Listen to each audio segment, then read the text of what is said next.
The kiss lasted 3 seconds and destroyed a lifetime of careful planning, but as Isabella felt her world crumble around that stolen moment, she realized she had never been more alive. But we're getting ahead of ourselves. Isabella Chen had always been a woman of lists. At 28, she maintained 17 different spreadsheets for various aspects of her life. Budget tracking, meal planning, workout schedules, and most importantly, her wedding timeline.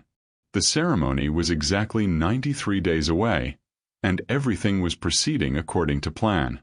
She sat in the pristine kitchen of her downtown apartment, her laptop open to a color-coded seating chart while her fiancé, Richard, practiced his presentation for tomorrow's board meeting.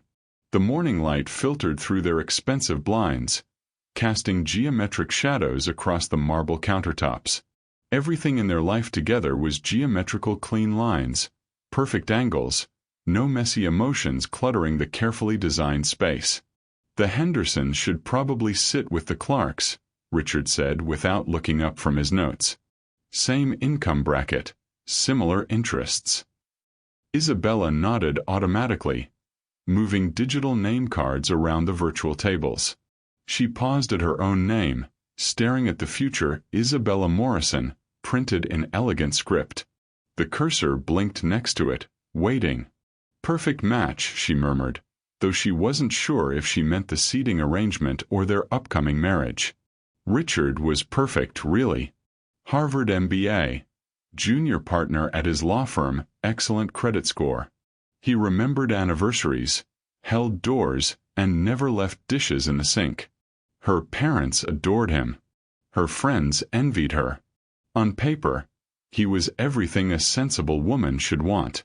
So why did she sometimes catch herself holding her breath, as if waiting for something she couldn't name? What do you think makes someone feel like they're living someone else's life? Share your thoughts below, we'd love to hear from you. Across town, Gabriel Rodriguez was having a very different kind of morning. Paint streaked his forearms as he stood back from the canvas, studying the swirls of deep blue and gold that seemed to capture something he couldn't put into words. The warehouse studio he rented for almost nothing was chaos incarnate, canvases leaning against every wall, tubes of paint scattered across makeshift tables, the concrete floor splattered with years of creative experiments. His phone buzzed with another text from his brother. Mom's asking about the wedding invitation again. When are you bringing someone home? Gabriel ignored it, as he had for the past 6 months. At 31, he was the family disappointment, the one who chose art over accounting, passion over pension plans. He'd tried the conventional route once, nearly got engaged to a nice girl from the neighborhood. But standing at the altar of that church, he'd realized he'd rather be alone and authentic than coupled and suffocating. The problem was, alone was starting to feel a lot like lonely. He grabbed his jacket, knowing he needed to get to his day job. The community center didn't pay much, but working with at-risk kids felt more meaningful than any corporate position ever could. Plus, it left his evenings free for painting. As he locked up the studio, Gabriel caught his reflection in the dusty window. His father's eyes stared back, dark, intense, full of dreams his practical family had never understood. Sometimes he wondered if he was destined to be the one who loved too deeply for his own good. Meanwhile, Isabella was experiencing her own moment of reflection. She stood in her bathroom, staring at her engagement ring as she prepared for another day at the marketing firm where she'd worked for 6 years. The diamond was flawless. Richard had researched cut, clarity, and carat weight for months before proposing. It caught the light beautifully, just like everything else in her carefully curated life. But as she applied her makeup with practiced precision, Isabella found herself thinking about a conversation she'd overheard at yesterday's coffee shop. 2 women at the next table, one asking the other, "But does he make your heart race?" The question had stuck with her for reasons she couldn't explain. Her heart had been beating at a steady, reliable pace for as long as she could remember. No racing, no skipping, no unpredictable rhythms. Just steady. She grabbed her purse and keys, checking her phone for today's schedule. Back-to-back meetings until 5, then dinner with Richard's colleagues, then home to finalize centerpiece options for the reception. Her life was a well-oiled machine, every gear turning exactly as it should. As she walked toward her car, Isabella didn't know that in exactly 4 hours and 17 minutes, her perfectly ordered world would collide with Gabriel Rodriguez's beautifully chaotic one. She didn't know that a single moment would crack open everything she thought she knew about herself. She just knew that something felt like it was missing, and she was tired of pretending otherwise. The city hummed around them both as they moved through their morning routines, 2 lives on parallel tracks, completely unaware they were about to intersect in a way that would change everything. Isabella started her Honda Civic, classical music filling the silence as she pulled into traffic. Gabriel locked up his studio and began walking toward the community center, earbuds playing an acoustic playlist his ex-girlfriend had made him years ago but he'd never been able to delete. Neither of them knew that fate was about to intervene in the most unexpected way possible. Neither of them knew about the kiss that was coming. The collision happened at 2:47 p.m. on a Tuesday that had started like any other. Isabella was rushing out of the downtown marketing firm, her phone pressed to her ear as her assistant rattled off changes to tomorrow's client presentation.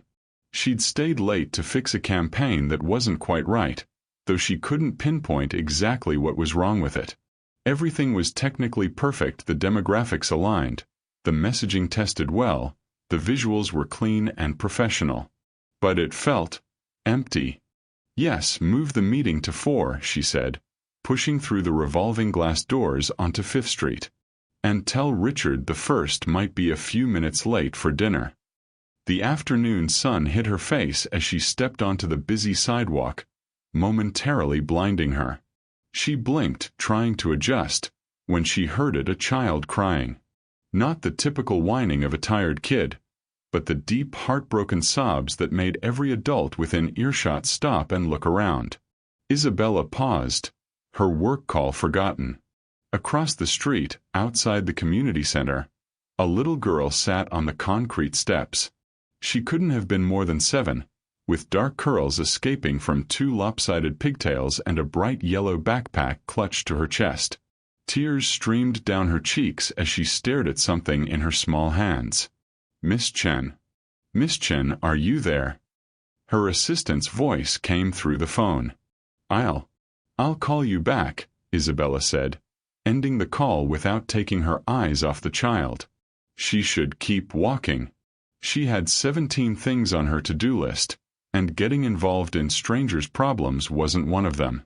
But something about the girl's posture, the way she seemed so completely alone in the world, made Isabella's chest tighten. Before she could overthink it, Isabella found herself crossing the street. That's when she saw him. Gabriel had just finished his afternoon art session with the kids and was heading to his evening custodial shift when he spotted Maria on the steps. She'd been coming to the center's after-school program for 3 months now, usually picked up by her grandmother. But it was almost 3 o'clock, and Maria was still here, crying over something in her hands. He sat down beside her on the step, his paint-stained jeans a sharp contrast to her neat school uniform. "Hey, Pequeña," he said softly. "What's wrong?" Maria held up a small ceramic butterfly, broken cleanly in half. "I made it for Abuela's birthday, but I dropped it. Now it's ruined." Gabriel's heart squeezed. He recognized that particular kind of devastation when something you've poured your love into gets broken, and you think it can never be beautiful again. "Can I see it?" he asked. As Maria placed the pieces in his large, gentle hands, Gabriel became aware of someone approaching. He looked up to see a woman in a crisp business suit, her long black hair pulled back in a perfect bun. She was beautiful in that polished, untouchable way that usually made him feel awkward and underdressed. But her eyes weren't cold. They were soft with concern as she looked at Maria. "Is everything okay?" Isabella asked, crouching down to Maria's eye level despite her white skirt. "My butterfly is broken," Maria said, fresh tears starting. I can't give Abuela broken things. Isabella looked at the ceramic pieces in Gabriel's hands, then at his face. Their eyes met for the first time, and something unexpected passed between them, a recognition, as if they'd been waiting their whole lives for this exact moment. You know, Gabriel said, his voice slightly rougher than usual. In Japan, they have this art called Kintsugi. When something breaks, they put it back together with gold. The idea is that the broken places make it more beautiful, not less. Isabella found herself studying his profile as he spoke to Maria. There was something magnetic about the way he held the broken pieces so carefully, as if they were precious. His hands were strong and paint-stained, with a small scar across one knuckle. Everything about him was the opposite of Richard's manicured perfection. Could we fix it like that? Maria asked hopefully. I don't have any gold, Gabriel admitted. But I have something even better. He reached into his backpack and pulled out a small tube of metallic paint. Sometimes the most beautiful things come from taking what's broken and making it into something new. As he began to carefully apply the paint to the broken edges, Isabella found herself mesmerized. She watched his hands work with a precision that spoke of years of practice, but also with a tenderness that made her throat tight. There, he said finally, holding up the butterfly.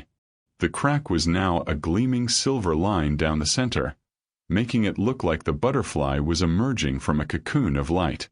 More beautiful than before. Maria gasped with delight, carefully taking her transformed butterfly. It's perfect. Thank you, Mr. Gabriel, he said, smiling. Then he looked up at Isabella. I'm Gabriel. Isabella, she replied, and somehow her name sounded different when she said it to him. Thank you both, Maria said, hugging the butterfly to her chest. Just then, an elderly woman hurried up the steps, calling out in rapid Spanish. As Maria ran to her grandmother, chattering excitedly about the butterfly and the kind strangers who'd helped fix it, Isabella and Gabriel found themselves alone on the steps. That was beautiful, Isabella said softly. What you did for her. Gabriel shrugged, but his cheeks flushed slightly. Sometimes broken things just need someone to see their potential. They stood there for a moment, the city bustling around them but somehow muted, as if they existed in their own bubble of possibility. I should go, Isabella said, but she didn't move. Me too, Gabriel replied, but he took a step closer instead. Later, neither of them would be able to say who moved first. Maybe it was the way the afternoon light caught in her hair, or the way his eyes crinkled when he smiled. Maybe it was the tenderness they just witnessed in each other, or the way the whole world seemed to have gone quiet around them. But somehow, impossibly, his hands were framing her face and her arms were around his neck, and they were kissing on the steps of a community center at 2:47 p.m. on a Tuesday that had started like any other. The kiss was soft at first, hesitant, as if they were both afraid it might break like Maria's butterfly. But then Isabella made a small sound surprise, recognition, coming home, and everything changed. Gabriel kissed her like she was the answer to a question he'd been asking his whole life. Isabella kissed him back like she was finally awake after years of sleepwalking. It lasted 3 seconds. Maybe 5. Just long enough for Isabella's perfectly ordered world to tilt off its axis and Gabriel's guarded heart to crack open like an egg. When they broke apart, both breathing hard, Isabella's hand flew to her lips in shock. Gabriel stared at her like he was seeing a miracle. Isabella started, but no words came. Her phone rang, Richard's name flashing on the screen. The sound cut through their moment like a knife. Reality crashed back in waves. Isabella stepped backward, her eyes wide with panic. I'm engaged, she whispered as if she'd just remembered. Gabriel's face went pale. I'm sorry. I wouldn't have. But Isabella was already backing away, her hand still pressed to her mouth, her engagement ring catching the afternoon sun like a warning. She turned and ran, leaving Gabriel standing alone on the community center steps, wondering if he'd just experienced the most beautiful mistake of his life. Isabella made it exactly 4 blocks before she had to stop. She ducked into the marble lobby of a downtown office building, her hands shaking as she tried to steady herself against a pillar. Her reflection stared back from the polished surface, lipstick smudged, hair slightly messed, eyes wide with something that looked dangerously close to panic or awakening. She pressed her fingers to her lips, still feeling the ghost of Gabriel's kiss. Her mouth tingled where his had touched, as if he'd left some invisible mark that would give away her secret to anyone who looked closely enough. It was nothing, she told herself firmly. A moment of temporary insanity. Stress from wedding planning. It meant nothing. But even as she thought it, her body betrayed her with a shiver of memory, the way his hands had felt against her face, gentle but sure. The way he'd looked at her afterward, like she was something precious and unexpected. Her phone buzzed. Richard. Darling, you missed our 3 o'clock check-in. His voice was patient but slightly strained. Is everything all right with the Morrison account? Isabella closed her eyes. Richard always called her accounts by the client's last name, as if reducing them to business transactions made everything more efficient. She used to find his precision comforting. Everything's fine, she lied. Just running behind schedule. Well, don't forget we have dinner with the Hendersons at 7. Patricia specifically asked about our honeymoon plans, and I thought you could share those resort brochures you've been organizing. Of course. The words tasted like sawdust in her mouth. Perfect. Oh, and Isabella? Wear the blue dress. The one from Nordstrom. You know how Patricia values presentation. The call ended, and Isabella stared at her phone screen. When had she started living her life according to what Patricia Henderson valued? When had she started choosing her clothes based on other people's expectations rather than what made her feel beautiful?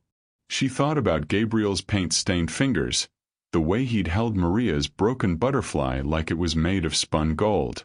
When was the last time Richard had looked at anything or anyone with that kind of reverence? Stop it, she commanded herself. Richard is good for you. He's stable. He's safe. Her phone buzzed with a text from her maid of honor. Final dress fitting tomorrow at 2. Can't wait to see you as a bride. Isabella's stomach lurched. She'd completely forgotten about the fitting. The dress hanging in her closet, $3,000 of ivory silk and alasa lace, suddenly felt like a beautiful prison. Meanwhile, across town, Gabriel was having his own reckoning. He sat in his warehouse studio, a fresh canvas propped on his easel, but his paintbrush hadn't moved in 20 minutes. Instead, he kept replaying those impossible moments on the community center steps. The way Isabella had looked at him when he was helping Maria, not with pity or condescension, but with genuine warmth. The way she'd crouched down in her expensive suit, not caring about getting dirty. The way her eyes had gone soft when he explained about Kintsugi. And the kiss. God, the kiss. Gabriel had kissed his share of women, but nothing had prepared him for the way Isabella had felt in his arms. Like coming home and setting sail at the same time. Like everything he'd been searching for in his art, in his life, in the spaces between heartbeats. But she was engaged. The words sat in his chest like a stone. Of course she was engaged. Women like Isabella, chin-polished, successful, put together, didn't end up with guys like him. They ended up with men who could give them security, status, the kind of life that looked perfect in Christmas card photos. He picked up his phone 3 times to text his brother, then put it down again. What would he say? Hey, I kissed a stranger today and think I might be falling in love with her, but she's marrying someone else in 3 months. Diego would either laugh or suggest therapy. Maybe both. Gabriel finally picked up his paintbrush and began to work, letting muscle memory take over. But instead of his usual abstract landscapes, he found himself painting a woman's face, delicate features, intelligent eyes, lips that had tasted like possibility and regret. He was so lost in the work that he almost missed the knock on his door. "Gabriel? You in there, man?" Marcus, his neighbor from the studio next door, poked his head in. "Whoa. That's beautiful, dude. Who is she?" Gabriel stepped back, surprised by what he'd created. Isabella's face stared back at him from the canvas, but it wasn't exactly her, it was how she'd looked in that moment before the kiss, when the whole world had held its breath. "Nobody," Gabriel said quickly, reaching for a paint rag to cover the canvas. "Just practicing portraits." Marcus raised an eyebrow but didn't push. "Well, whoever she is, you captured something real there. She looks like she's about to change your life." After Marcus left, Gabriel stood staring at the covered painting. His phone sat silent on the workbench, and he realized he didn't even have Isabella's number. Didn't know her last name, where she worked, or anything about her life beyond those few perfect moments. Maybe it was better that way. Back in her apartment, Isabella mechanically went through her evening routine. She showered, washing away any lingering trace of Gabriel's touch. She applied her makeup with extra care, as if the right shade of lipstick could cover up the way her mouth still tingled. She pulled on the blue dress Richard had requested, the one that made her look like the perfect corporate wife. But when she caught sight of herself in the full-length mirror, she barely recognized the woman staring back. Everything was exactly as it should be, hair perfectly styled, dress pressed, jewelry coordinated. But her eyes looked hollow, like she was disappearing from the inside out. "Bella, you ready?" Richard called from the living room. She hated when he called her Bella. It was a diminishment of her name, making her smaller, more manageable. Gabriel had said Isabella like it was music. "Coming," she called back, grabbing her purse and forcing a smile. Dinner was exactly what she'd expected. The Hendersons' penthouse overlooked the city, all clean lines and expensive art that looked like it had been chosen by a decorator rather than collected with love. Patricia gushed over their wedding plans while her husband discussed market projections with Richard. "You're so lucky, Isabella," Patricia said, refilling her wine glass. "Richard is going to make an excellent husband. So responsible, so focused on building a future." Isabella nodded automatically, but she found herself thinking about Gabriel again. Would anyone ever describe him as responsible? Probably not. But they might say he was passionate, creative, alive in ways that made the world around him more colorful. "Don't you think, darling?" Richard's voice cut into her thoughts. "Sorry, what?" "I was telling them about our 5-year plan. The house in Westchester, children by year 3, your transition to part-time work." Isabella's fork paused halfway to her mouth. "My transition to what?" Richard laughed uncomfortably. "We discussed this. Once we start a family, it makes sense for you to focus on home." Had they discussed this? Isabella couldn't remember agreeing to give up her career, but then again, she couldn't remember the last time Richard had asked her opinion about anything important. He'd simply presented plans and she'd nodded along. The conversation continued around her, but Isabella felt like she was watching it from underwater. These people, including Richard, were discussing her life as if she weren't there. As if her dreams, her choices, her voice didn't matter. "Is this what I want?" The question whispered through her mind like a dangerous secret. By the time they got home, Isabella's head was pounding.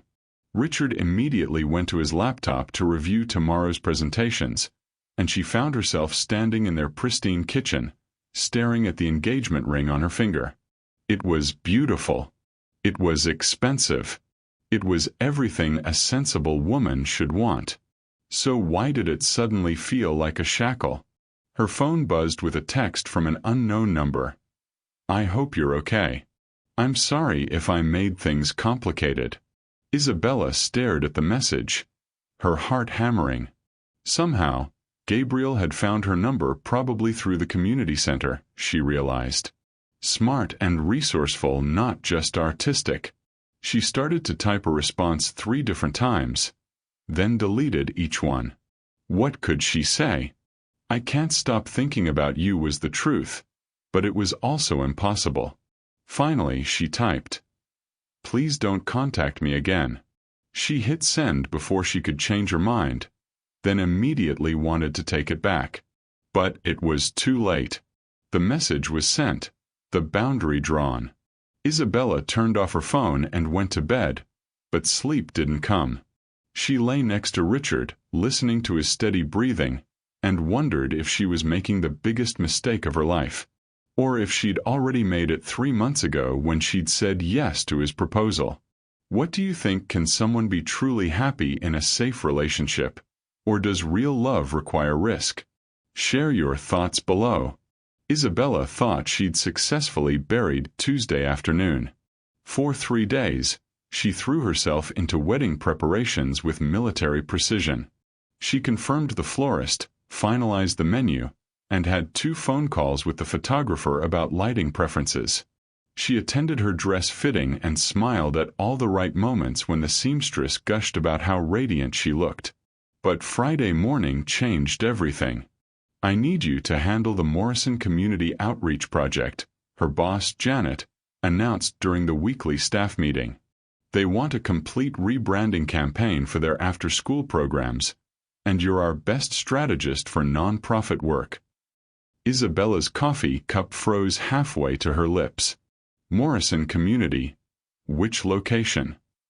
The downtown center on 5th Street. You know, the one that works with at-risk kids. The client specifically requested you after seeing your portfolio. Janet consulted her notes. Their program coordinator will be your main point of contact. Very hands-on approach, apparently. Wants to be involved in every aspect of the creative process. Isabella's stomach dropped. 5th Street. The community center where Gabriel worked. Where they'd kissed 3 days ago in a moment of temporary insanity that she was still trying to forget. Can't someone else take this one? Isabella asked, trying to keep her voice steady. I'm pretty swamped with wedding planning and... The client meeting is Monday morning, Janet interrupted. This is a big account, Isabella. Morrison Industries is funding this pro bono work, and if we impress them, it could lead to much bigger contracts. I need my team on this. Trapped. Isabella forced a smile and nodded. Maybe Gabriel wasn't the program coordinator. Maybe he'd quit. Maybe he'd been transferred to another location. Maybe the universe wasn't conspiring against her peace of mind.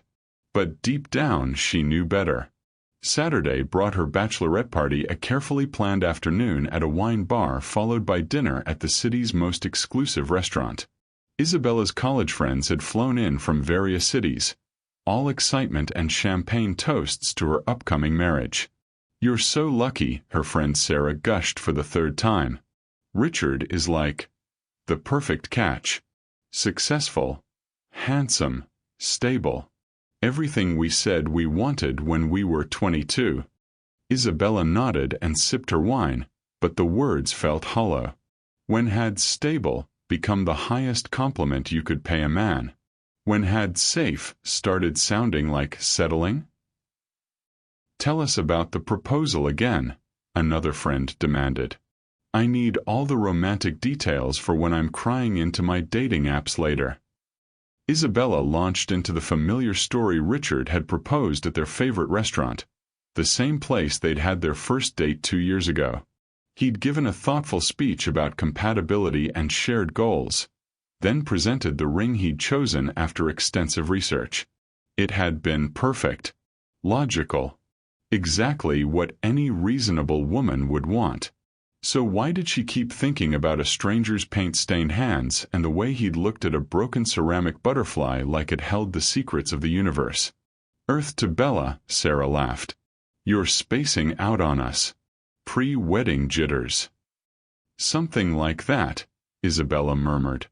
Meanwhile, Gabriel was having the worst Saturday night of his recent memory. He'd tried painting, but every canvas turned into abstract swirls that somehow reminded him of Isabella's eyes. He'd tried going out with friends, but their laughter felt forced and their conversation seemed shallow after those few perfect moments of connection he'd experienced on Tuesday. So here he was, alone in his studio at midnight, staring at the covered portrait he'd painted of her and debating whether to destroy it or hang it on his wall like some kind of beautiful torture device. His phone buzzed with a text from his program director, Elena. Big meeting Monday morning with the new marketing firm. Need you to be the face of our art therapy program. Don't mess this up. Morrison Industries is funding this project. Gabriel frowned at the message. He wasn't usually involved in the business side of things, but Elena knew he was good at explaining why art mattered, especially to kids who'd been written off by everyone else. He could handle one corporate meeting. What he couldn't handle was the way his chest still ached every time he thought about Isabella's last text message. Please don't contact me again. He'd respected her wishes, but it was killing him. Not just because he wanted to see her again, though he did desperately, but because something in her eyes during their brief encounter had looked trapped, like she was drowning in her own perfect life. Maybe he'd imagined it. Maybe he was projecting his own restlessness onto a stranger who'd simply made one impulsive mistake and wanted to forget it.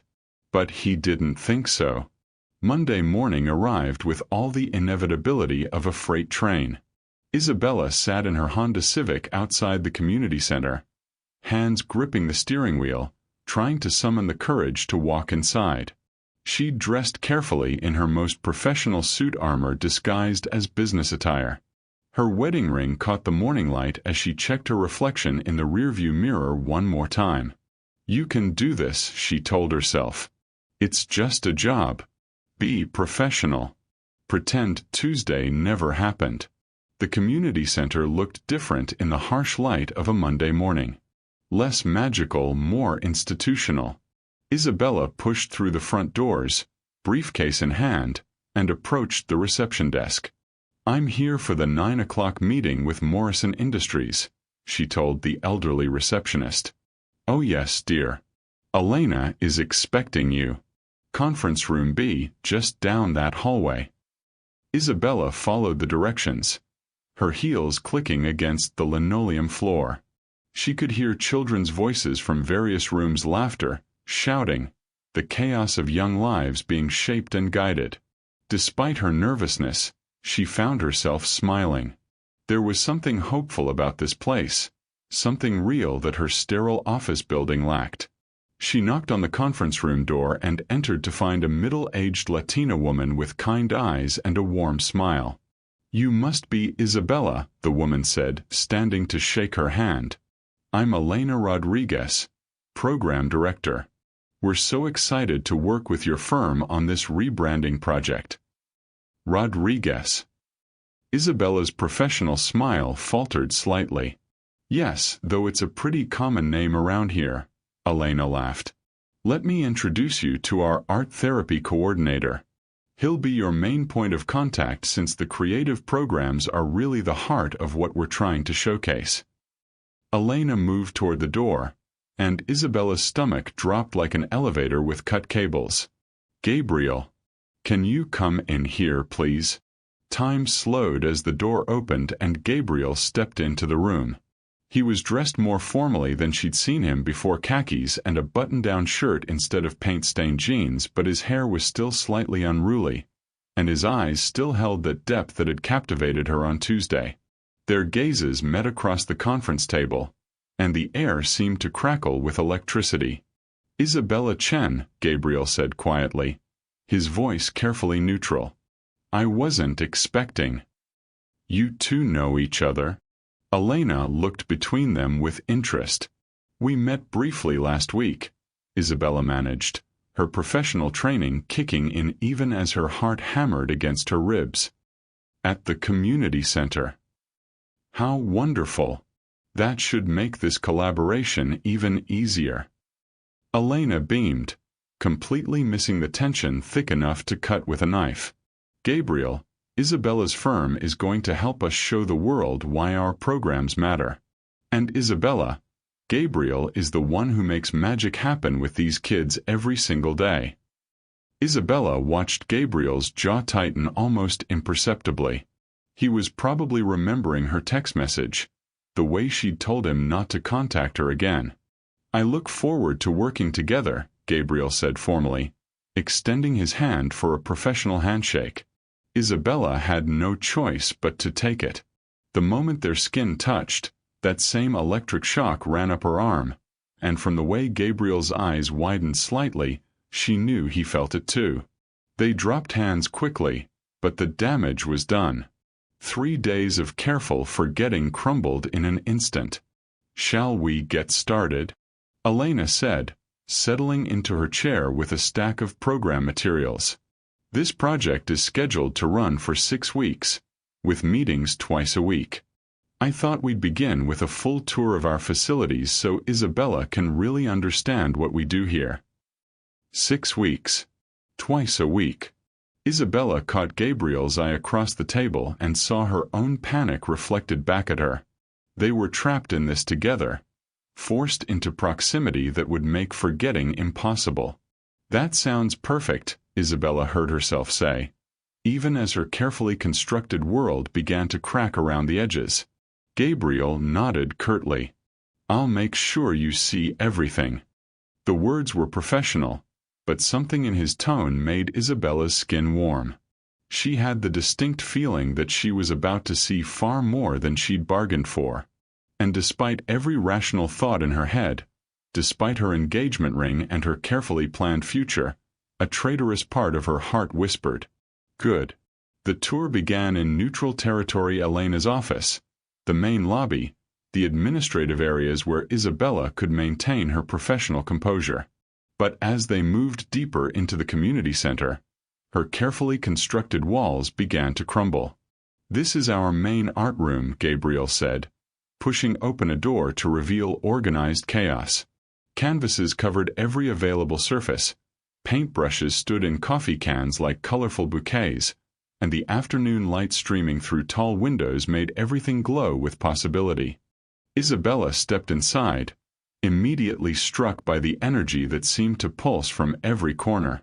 Children's artwork covered the walls, not the perfect, controlled pieces she remembered from her own elite private school, but raw, honest expressions of young souls finding their voices. It's incredible, she breathed, forgetting to maintain her professional distance. Gabriel moved to a wall display, his posture relaxing slightly. This is Maria's work from last month. Remember her? The butterfly girl. Isabella approached the collection of painting swirls of yellow and blue that somehow captured pure joy. In the center hung the ceramic butterfly, its silver crack gleaming like a badge of honor. She kept it, Isabella whispered. She said it was her favorite thing she'd ever made. That sometimes the most beautiful art comes from broken places. Gabriel's voice was soft, but Isabella caught the undertone. He wasn't just talking about Maria's butterfly. Elena had been called away by a crisis in another room, leaving them alone among the canvases and the weight of unspoken words. Gabriel, Isabella started. You don't owe me any explanations, he said quickly, turning away from Maria's display. I understand your situation. I shouldn't have. What happened on Tuesday was inappropriate. Was it? The question slipped out before Isabella could stop it. Gabriel's hands stilled on the paintbrush he'd been straightening. You're engaged. Yes, I am. But the words felt like stones in her mouth. To someone you love. It wasn't a question, but something in his tone made it sound like a plea. Isabella opened her mouth to say yes, of course she loved Richard, but the lie wouldn't come. Instead, she found herself studying a painting of a thunderstorm, all dark clouds and silver lightning that looked remarkably like the crack in Maria's butterfly. Can I ask you something? she said instead. Gabriel nodded, not trusting his voice. That thing you said about Kintsugi about broken things becoming more beautiful, do you really believe that? Gabriel was quiet for so long that Isabella thought he wouldn't answer. When he finally spoke, his voice was rough with old pain. 3 years ago I was engaged too. Isabella's head snapped up, eyes wide. Her name was Carmen. We grew up in the same neighborhood, dated since high school. Everyone expected us to get married. Our families had been planning it for years. Gabriel picked up a piece of clay from a nearby table, rolling it between his fingers absently. She was perfect. Beautiful, smart, came from a good family. Everything a responsible man should want. Isabella's chest tightened. The parallels were hitting too close to home. What happened? Gabriel's laugh was bitter. I stood in that church, looking at her in her wedding dress, and realized I felt nothing. No excitement, no joy, no spark. Just obligation and the weight of everyone else's expectations. He squeezed the clay, leaving fingerprint impressions. I couldn't do it. I couldn't promise to love her forever when I wasn't even sure I knew what love was supposed to feel like. So you called it off? 20 minutes before the ceremony. In front of 300 people. Gabriel's voice cracked slightly. Her family never forgave me. My family? Well, let's just say I'm not invited to many dinner parties anymore. I became the guy who breaks hearts, who can't commit, who throws away good women for impossible dreams. Isabella felt tears prick her eyes. She could picture it, the chaos, the humiliation, the way an entire community would close ranks against the man who disrupted their perfect story. But here's the thing, Gabriel continued, setting down the clay and turning to face her fully. I don't regret it. Because 3 days ago, I felt something I'd never felt before. For 3 seconds on those steps outside, I understood what all the poets and artists have been trying to capture. That moment when the whole world disappears except for one person and you think, oh, this is what it's supposed to feel like.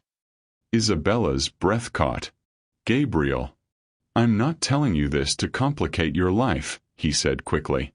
I'm telling you because I wish someone had told me that settling for good enough isn't the same as choosing happiness. That sometimes the bravest thing you can do is admit you want more. Before Isabella could respond, a crash echoed from the hallway, followed by Elena's voice calling for Gabriel. He hesitated for a moment, his eyes searching Isabella's face, then headed for the door. I should help with whatever crisis that was, he said. Isabella nodded, needing the space to process what he'd just shared. But as he reached the doorway, she found herself calling after him. What about your family? Do you ever regret losing them? Gabriel paused, one hand on the doorframe. I didn't lose them. I showed them who I really was, and they chose to love their idea of me more than the actual me. That's not love, that's control. After he left, Isabella stood alone in the art room, surrounded by the honest expressions of children who hadn't yet learned to hide their true selves. Her phone buzzed with a text from Richard. Reminder. Cake tasting at 4 p.m. Don't be late. She stared at the message, then at her engagement ring, then at Maria's beautiful broken butterfly hanging on the wall. What does real love actually look like? She wondered. And how do you know if you've never felt it? That evening, the cake tasting was everything Isabella had expected: efficient, organized, and completely lacking in joy. Richard approached it like a business decision, comparing sugar content and cost per serving while the baker waited patiently for their verdict. The lemon is practical, Richard mused, tasting another sample. Not too sweet, photographs well, and most people find it acceptable. What about what we like? Isabella asked, surprising herself. Richard looked puzzled. I thought we agreed on practical choices. The lemon checks all our boxes. But do you actually enjoy eating it? Enjoyment isn't really the point, is it? It's about making a smart choice that works for everyone. Isabella stared at the man she was supposed to marry in 11 weeks.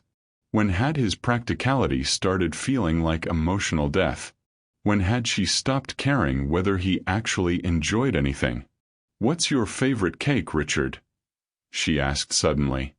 He frowned. "I don't understand the question." "If you could eat any cake in the world right now, just because it made you happy, what would it be?" Richard looked genuinely confused, as if the concept of choosing something purely for joy was foreign to him.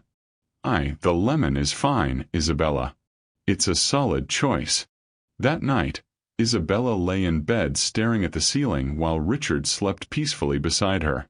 She thought about Gabriel's story, about standing in a church and feeling nothing, about choosing obligation over authenticity.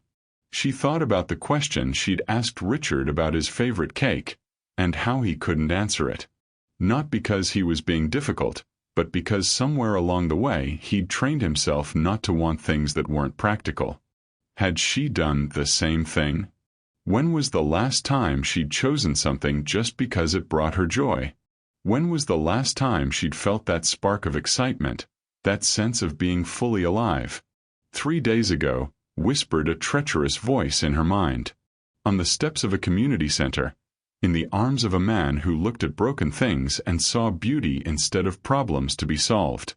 Isabella closed her eyes and tried to push the thoughts away, but they lingered like the ghost of a kiss she couldn't forget.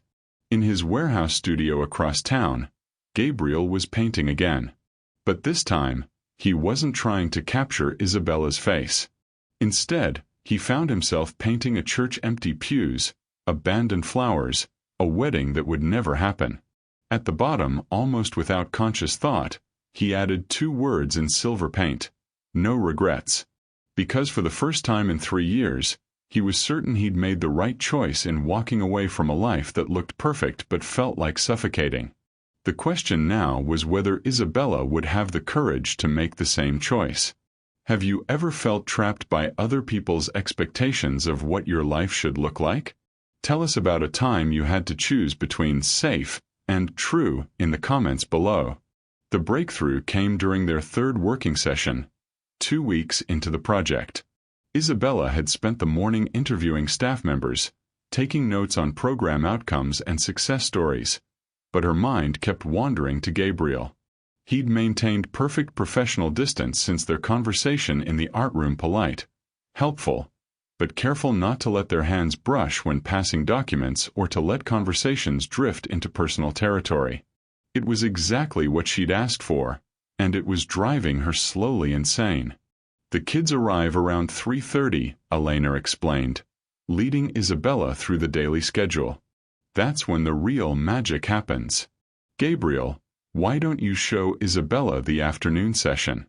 She needs to see the programs in action to understand what we're trying to communicate." Before Gabriel could politely decline, the front doors burst open and the space filled with the chaotic energy of 20 kids ranging from 6 to 16. Isabella watched Gabriel's entire demeanor transform, his professional mask dropping away as he was engulfed by enthusiastic hugs and rapid-fire stories about their days. Mr. G. Mr. G. Look what I made in math class." A boy of about 10 thrust a paper airplane at Gabriel, who examined it with the same serious attention he might give a masterpiece. "Excellent aerodynamics, Tommy. Want to test the flight pattern?"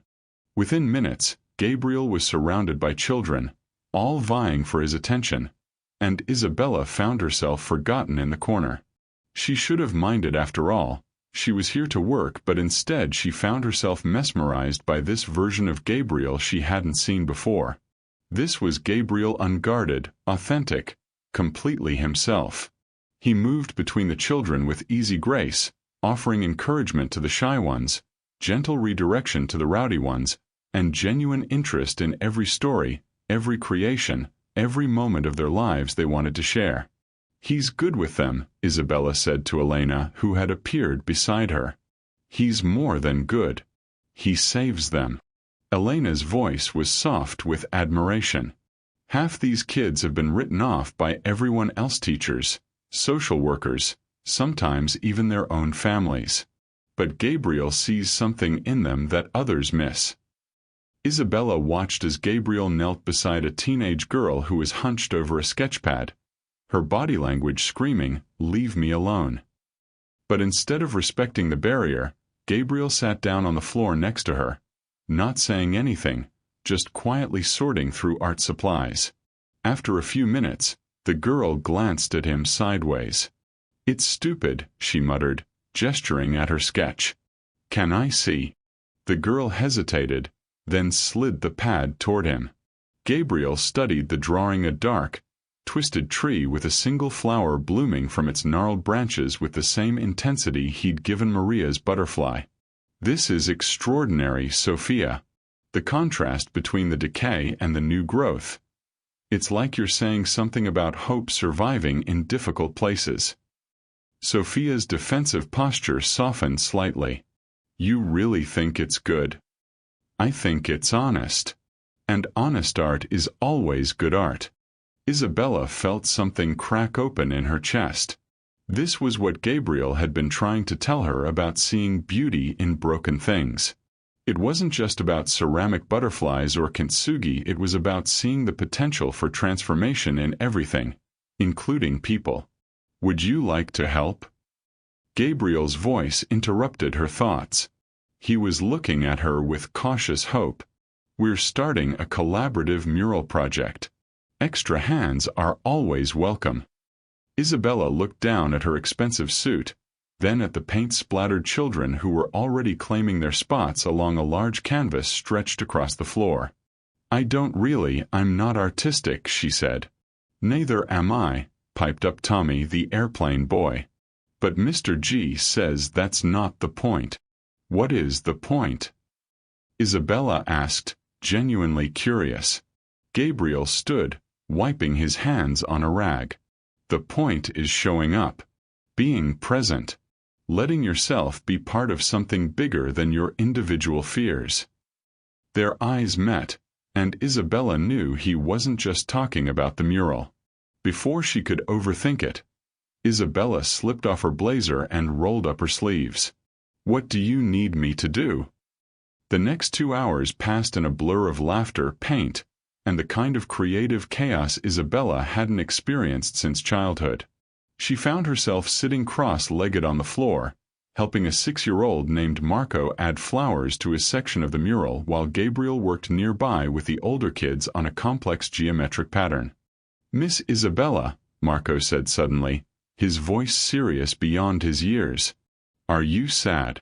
"What makes you ask that, sweetie?" Marco considered this with the gravity of a philosopher. "Your eyes look like my mom's did before she started smiling again. Like you're waiting for permission to be happy." Isabella's breath caught. "Out of the mouths of babes." "Maybe I am," she admitted. "That's silly," Marco declared, dipping his brush in yellow paint. "You don't need permission to be happy. You just need to decide." As the afternoon wound down and the children reluctantly cleaned up, Isabella found herself alone with Gabriel in the art room. They worked in comfortable silence, washing brushes and organizing supplies, their earlier tension replaced by something softer. "You were wonderful with them," Gabriel said quietly. Isabella looked down at her paint-stained hands, her rumpled skirt. "I got completely dirty. You got completely alive." The words hung between them, loaded with meaning. Isabella felt herself standing at a crossroads. She could make some polite comment about professionalism and retreat back into her safe shell, or she could be honest. "I haven't felt like this in years," she admitted. "Like myself. Like I'm actually present in my own life instead of just going through the motions." Gabriel set down the brush he'd been cleaning, giving her his full attention. "What changed?" Isabella wanted to say it was the children, the art, the creative energy of the center. But that would be a lie. "Meeting you," she said simply. Gabriel's eyes darkened. Isabella. I know this is complicated. I know I'm engaged. I know this is impossible. I know all the rational reasons why we shouldn't. She stopped, took a breath. But for the first time in my adult life, I understand what people mean when they talk about feeling alive. And that's because of you. Gabriel was quiet for a long moment, and Isabella's heart sank. She'd revealed too much, crossed a line, made everything awkward. Then he smiled, not his polite professional smile, but the real one that made his eyes crinkle at the corners. "Want to see something?" he asked. Without waiting for an answer, Gabriel led her to a storage closet at the back of the art room. Inside, among the boxes of supplies, was an easel with a canvas turned toward the wall. "I painted this the night we met," he said, his voice uncertain. "I probably shouldn't show you, but—" He turned the canvas around, and Isabella gasped. It was her, but not as she saw herself in mirrors or photographs. This version of her was luminous, alive, her eyes bright with possibility and wonder. She looked like a woman on the verge of transformation, beautiful in her vulnerability.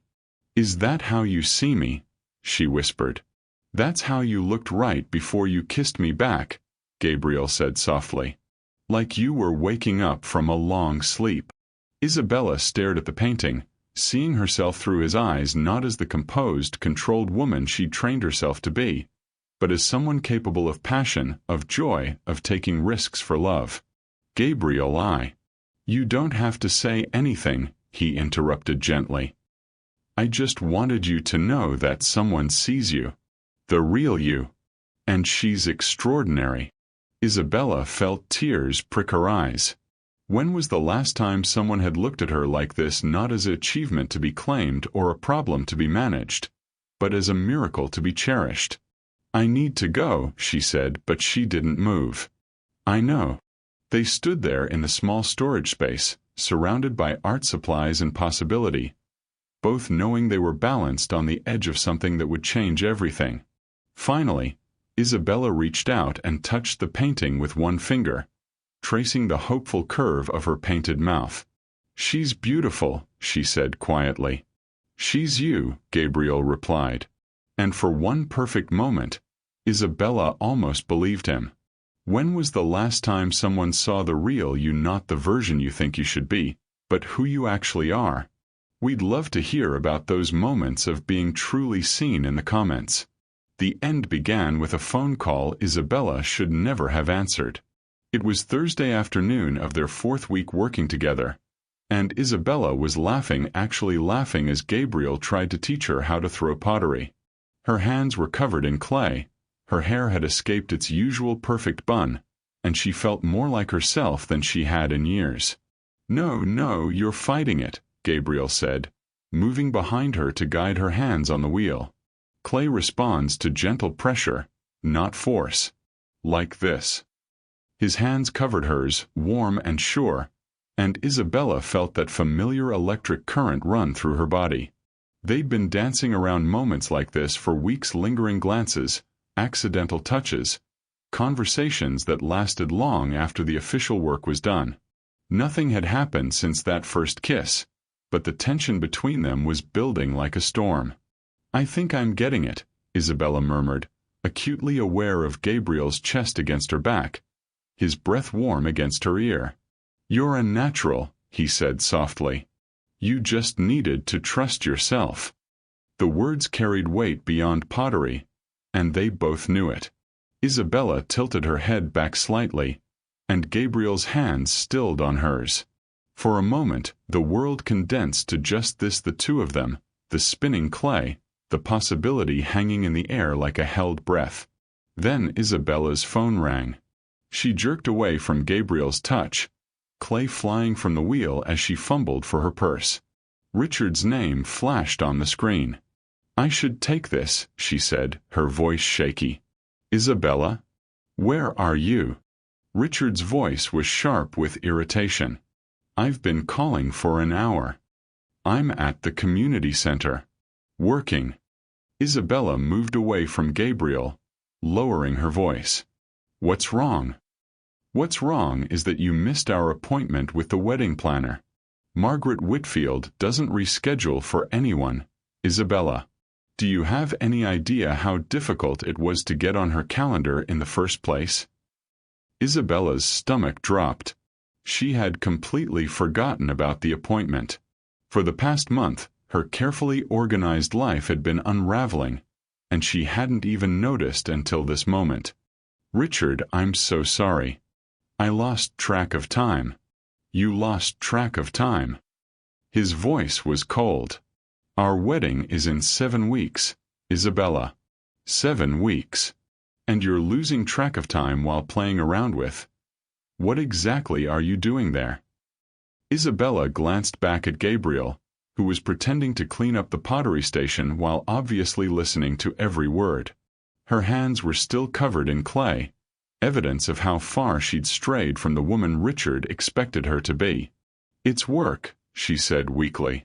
The Morrison Project. Work that requires you to get dirty and miss important appointments? I think you're taking this community service angle a bit too far, don't you? Community service.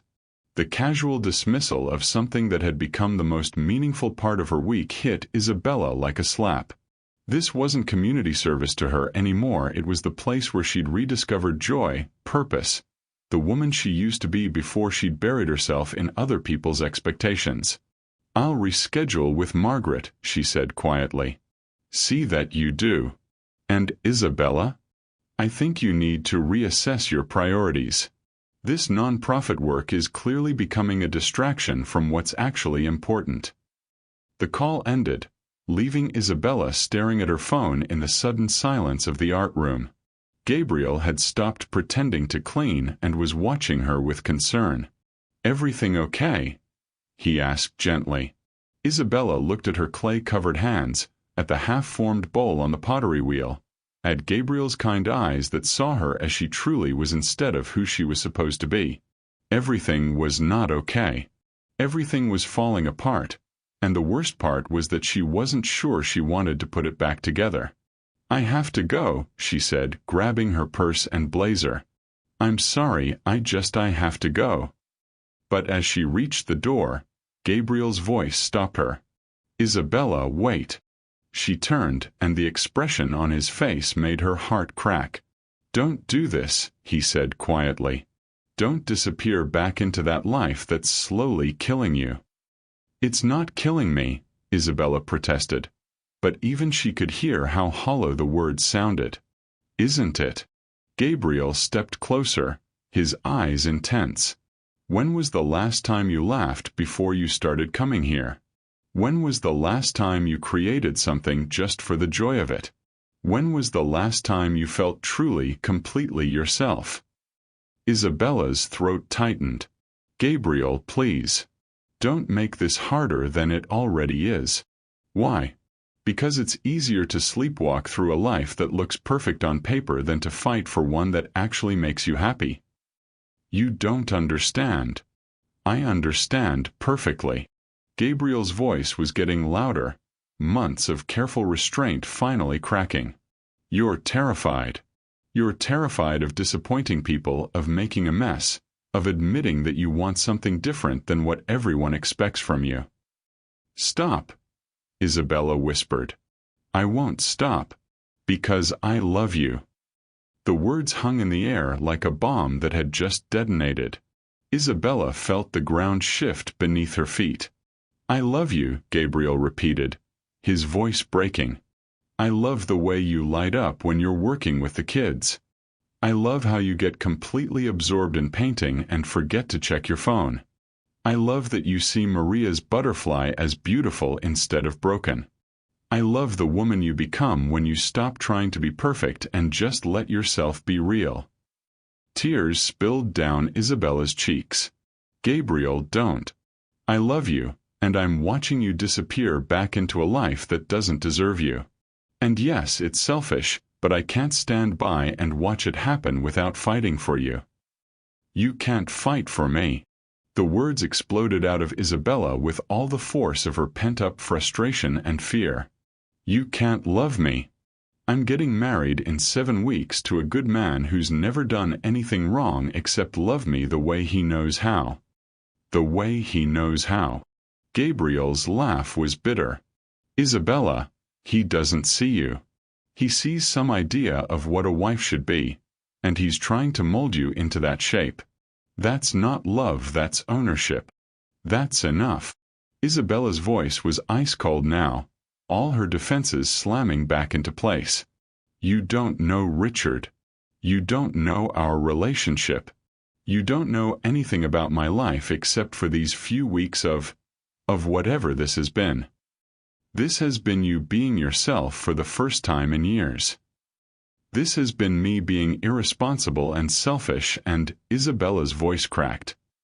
This has been a mistake. Gabriel looked like she'd physically struck him. A mistake. Yes. The lie tasted like poison, but Isabella forced it out. All of it. This job, these feelings, that kiss, it was all a mistake.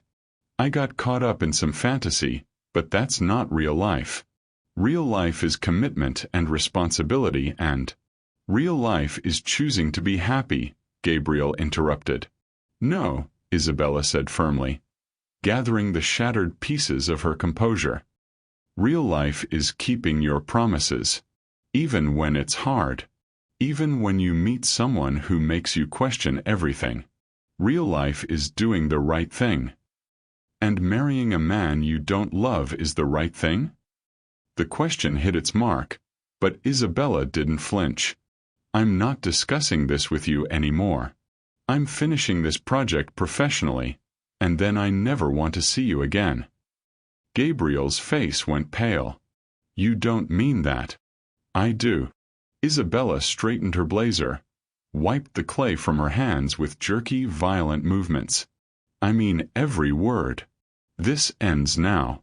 She turned and walked toward the door, each step feeling like she was tearing away pieces of herself. At the threshold, she paused without turning around. Don't contact me. Don't call, don't text, don't show up at my office. When I finish this project next week, I want you to forget I ever existed. Isabella. She didn't wait to hear the rest. She walked out, leaving Gabriel standing alone in the art room surrounded by the evidence of everything they'd built together: half-finished pottery, collaborative paintings, the kind of creative joy that comes from two souls recognizing each other. The drive home was a blur of tears and traffic lights. Isabella's hands shook as she gripped the steering wheel, Gabriel's words echoing in her mind. I love you. I love you. I love you. And the terrible truth she couldn't escape. She loved him too. But love wasn't enough. Love was chaos and uncertainty and the kind of risk that destroyed carefully constructed lives. Love was selfish and impractical and everything she'd been taught to avoid. By the time Isabella reached her apartment, she'd almost convinced herself she'd made the right choice. But as she sat in her pristine living room, staring at her engagement ring and trying to summon even an ounce of excitement for her upcoming wedding, one question haunted her. If she was making the right choice, why did it feel like she'd just cut out her own heart? Have you ever had to choose between what felt right and what looked right? Sometimes the hardest decisions are the ones that break us open. Tell us what you think Isabella should do in the comments below. Isabella's wedding dress hung in her closet like a beautiful ghost, mocking her with its perfection. 5 weeks had passed since she'd walked out of Gabriel's art room. 5 weeks of throwing herself back into wedding preparations with desperate intensity. The invitations were sent, the flowers ordered, the photographer briefed. Everything was proceeding exactly as planned, just like her old life: controlled, efficient, emotionally numb. She hadn't returned to the community center. Elena had called twice, concerned about Isabella's sudden absence from the project, but Isabella had instructed her assistant to handle all remaining communications. The Morrison rebranding campaign was completed via email and phone calls, professional and impersonal. She told herself she was relieved. The dangerous distraction was over, and she could focus on what really mattered: marrying Richard, building the stable life they'd planned together, becoming the woman everyone expected her to be. But late at night, when Richard was asleep beside her and the apartment was silent, Isabella would stare at the ceiling and remember the weight of clay in her hands, the sound of children's laughter, the way Gabriel had looked at her like she was something miraculous. Now, on a gray Saturday morning exactly 1 week before her wedding, Isabella sat in the bridal salon for her final dress fitting. The seamstress fussed around her, pinning and adjusting, while her mother and maid of honor provided a steady stream of commentary. "You look absolutely radiant, darling," her mother said, though Isabella caught the note of concern in her voice. "Though you've lost weight. Have you been eating enough?" Isabella stared at her reflection in the three-way mirror. The woman looking back at her was flawless. The dress fit like a dream. Her hair was styled to perfection. Her makeup was camera-ready. She looked exactly like every bride in every wedding magazine. She also looked like a stranger. "The dress is gorgeous," her maid of honor, Jessica, chimed in. "Richard is going to die when he sees you walking down that aisle." Isabella murmured noncommittally. "Are you okay, honey?" Jessica's voice was gentle with concern. "You seem distant lately." Isabella forced a smile. "Just pre-wedding nerves. Completely normal." But as the seamstress made final adjustments to the hem, Isabella's phone buzzed with a text from an unknown number. Her heart lurched, hoping despite everything that it might be Gabriel. Instead, it was from Elena. "Isabella, I hope you don't mind me reaching out personally. The kids have been asking about you. Maria especially. She wanted to give you something before your wedding. Would you consider stopping by, just for a few minutes?" Isabella stared at the message, her chest tightening. She'd successfully avoided thinking about the children for 5 weeks, but now their faces flooded her mind. Tommy with his paper airplanes, Sophia with her honest art, little Marco who'd told her she was waiting for permission to be happy. "Who's texting?" her mother asked. "Just work," Isabella lied, deleting the message without responding.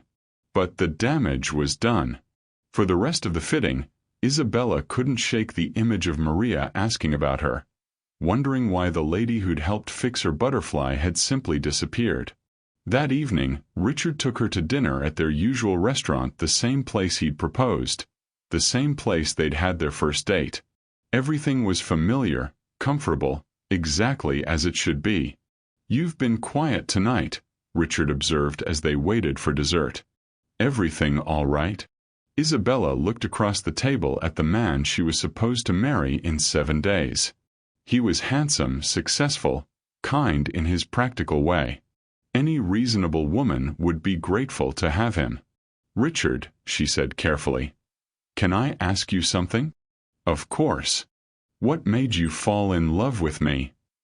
Richard looked slightly puzzled by the question. "Well, we're very compatible. Similar backgrounds, shared goals, complementary skill sets. You're attractive and intelligent, and you'll make an excellent mother." Isabella waited for more, for some mention of passion, of joy, of the specific qualities that made her uniquely herself. When none came, she pressed further. "But what do you love about me specifically? What makes me, me?" Richard's frown deepened. "I don't understand the distinction. You're everything I've been looking for in a partner. Isn't that enough? Everything I've been looking for. Not who she was, but what she could provide." Isabella felt something cold settle in her chest. "Do you ever wonder if we settled for each other?" she asked quietly. "Settled?" Richard looked genuinely shocked. "Isabella, we're perfect together. We want the same things. We fit into each other's lives seamlessly. That's not settling, that's smart partnership. But do we love each other?" The question slipped out before Isabella could stop it. Richard set down his wine glass, his expression becoming serious. "Of course we love each other. We're getting married, aren't we?" But even as he said it, Isabella noticed he didn't meet her eyes. And she realized with crystalline clarity that Richard was as trapped as she was, going through the motions of a life that looked perfect but felt hollow. "Richard," she said gently, "when was the last time I surprised you? When was the last time I did something that made you laugh, or made you see the world differently?" "I don't need to be surprised," Richard replied, but his voice lacked conviction. "I need stability, partnership, someone I can count on, someone predictable." "Yes. What's wrong with predictable?" Isabella thought about Gabriel's paint-stained hands, his ability to see beauty in broken things, the way he'd made her feel alive in ways she'd forgotten were possible. "Nothing," she said finally, "if that's what you really want." But as they drove home in comfortable silence, Isabella found herself taking a detour past the community center. The building was dark except for a few security lights, but she could see the playground where she'd first watched Gabriel help Maria, where her entire world had shifted with a single kiss. "Why are we stopping here?" Richard asked. Isabella stared at the building that had become the setting for her awakening. "No reason. Just thinking." That night, Isabella lay awake long after Richard had fallen asleep. She thought about Marco's words. "You don't need permission to be happy. You just need to decide." She thought about Gabriel's painting of her, the woman she could be if she had the courage to claim herself. She thought about the wedding dress hanging in her closet, beautiful and suffocating in equal measure. And she thought about the choice she'd been avoiding for weeks, the choice between safety and truth, between the life she'd planned and the life she actually wanted. At 3 a.m., Isabella slipped out of bed and went to her laptop. Her fingers hovered over the keyboard for long minutes before she finally started typing. "Elena, thank you for reaching out. I've been thinking about the children too. Would it be possible for me to stop by Monday afternoon? I have something I need to say. Isabella." She hit send before she could change her mind, then sat in the blue glow of her computer screen, heart hammering with the weight of what she'd just done. She was going back. Not to finish the project, not for work, but because she couldn't marry Richard without looking into Gabriel's eyes one more time and knowing, absolutely knowing, what she was choosing to walk away from. Isabella had spent her entire adult life making the safe choice, the practical choice, the choice that disappointed the fewest people. But as she sat in her silent apartment, surrounded by the trappings of a life that felt like a beautiful cage, she realized that the most dangerous choice of all might be refusing to choose at all. In 6 days, she would walk down an aisle toward a future that looked perfect on paper. The question was, would she have the courage to choose the future that felt right in her heart? Sometimes the bravest thing we can do is admit we want something different than what we planned. What do you think? Should Isabella follow her heart or honor her commitments? We're on the edge of our seats waiting to see what happens next. Monday afternoon arrived with the weight of destiny. Isabella stood outside the community center at exactly 2:47 p.m., the same time they'd first kissed 5 weeks ago, wearing jeans and a simple white blouse instead of her usual business armor. Her engagement ring sat heavy on her finger, but for the first time in months, she wasn't thinking about wedding timelines or seating charts or what other people expected from her.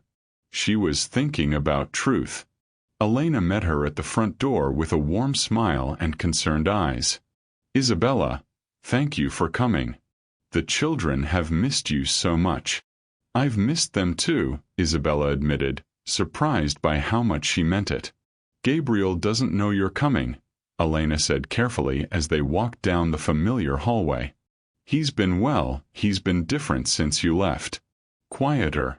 The children have noticed." Isabella's chest tightened with guilt and something that felt dangerously like hope. "Is he here?" "In the art room. But first, Maria wanted to see you." They found Maria in the main activity room, carefully wrapping something in bright tissue paper.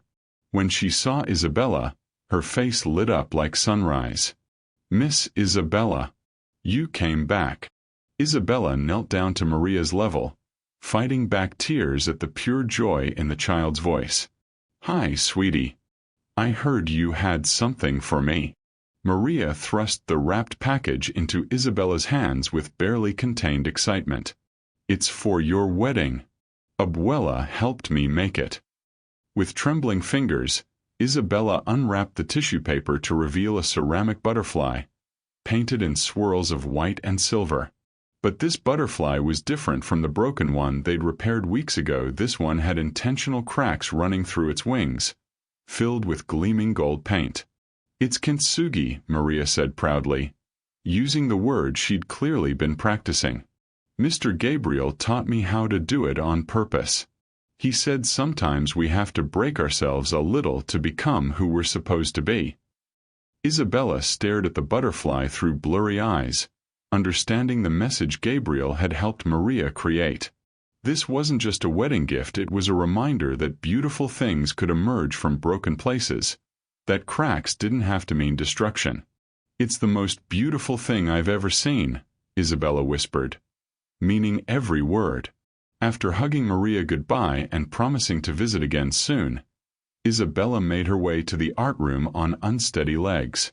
She found Gabriel exactly where she'd expected, standing at an easel, lost in his work, late afternoon sunlight streaming through the windows and turning his dark hair golden at the edges. He looked thinner than she remembered, and there were shadows under his eyes that hadn't been there before. But when he turned and saw her standing in the doorway, his face transformed with such raw hope that Isabella's heart cracked open completely. Isabella. Her name was a prayer on his lips.